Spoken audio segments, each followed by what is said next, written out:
কল্পনা করুন আপনি অফিসে কাজ করছেন আর তখনই সরকারের পক্ষ থেকে বলা হলো কাজের ফাঁকে সন্তান জন্ম দেওয়ার পরিকল্পনা করুন।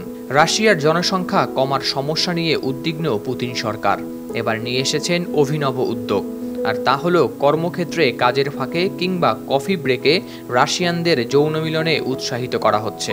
অবিশ্বাস্য শোনালেও রাশিয়ায় ঠিক এমনটাই বলা হচ্ছে চাকরিজীবীদের।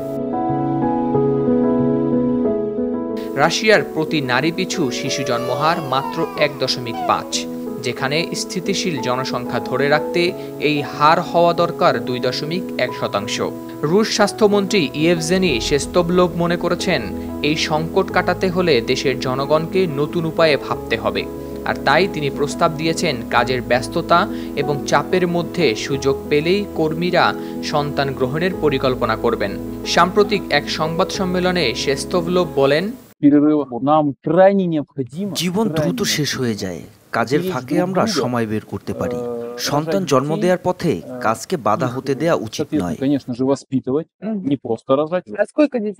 রাশিয়ার জনসংখ্যা কমার ফলে যে সমস্যার মুখোমুখি হচ্ছে তার সমাধানে এমন নতুন পরিকল্পনা নিয়ে আসার পেছনে অন্যতম কারণ হলো রাশিয়া ইউক্রেন যুদ্ধের পর থেকে প্রায় 10 লাখ রুশ তরুণ তরুণী দেশ ত্যাগ করেছেন। ফলে রাশিয়ার ভবিষ্যৎ জনসংখ্যা স্থিতিশীল রাখতে এখনই পদক্ষেপ নিতে হচ্ছে সরকারকে। এদিকে স্বাস্থ্যমন্ত্রীর এই কথা শুনে অনেকটা তাজ্জব বনে গেলেও দেশবাসীকে সত্যিই সঙ্গম নিয়ে এমন বার্তা দিয়েছে রাশিয়ার সরকার। কিন্তু কেন তিনি এমন কথা বলছেন তা নিয়ে চলছে নানা আলোচনা। এখানেই শেষ নয়। রাশিয়ার চেলিয়াবিনস্ক অঞ্চলে 24 বছরের কম বয়সী নারীরা প্রথম সন্তান জন্ম দিলে পাচ্ছেন 8,500 পাউন্ড পুরস্কার। পাশাপাশি গর্ভপাত নিষিদ্ধ করা হয়েছে যেন জনসংখ্যা আরও কমে না যায়। সরকার আশা করছে এই ধরনের পদক্ষেপ রাশিয়ার জন্মহার বৃদ্ধিতে সহায়ক হবে। এর আগে খোদ ভ্লাদিমির পুতিনও জাতীয় পর্যায়ে জন্মহার কমে যাওয়াকে গুরুতর সমস্যা হিসেবে উল্লেখ করেছিলেন। তার কথায় জন্মহার কমা আমাদের দেশের ভবিষ্যতের জন্য বড় একটি হুমকি। তাই কর্মক্ষেত্রে সন্তান ধারণের জন্য নারীদের উৎসাহিত করতে বিভিন্ন পদক্ষেপ নিচ্ছে প্রশাসন। এমনকি কর্মস্থলে নারীদের প্রজনন ক্ষমতা পরীক্ষাও করা হচ্ছে বিনামূল্যে।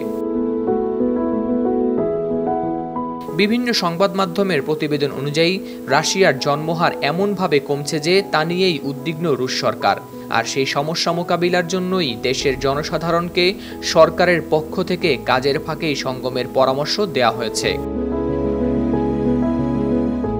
হাওলাদার শামীম, RTV।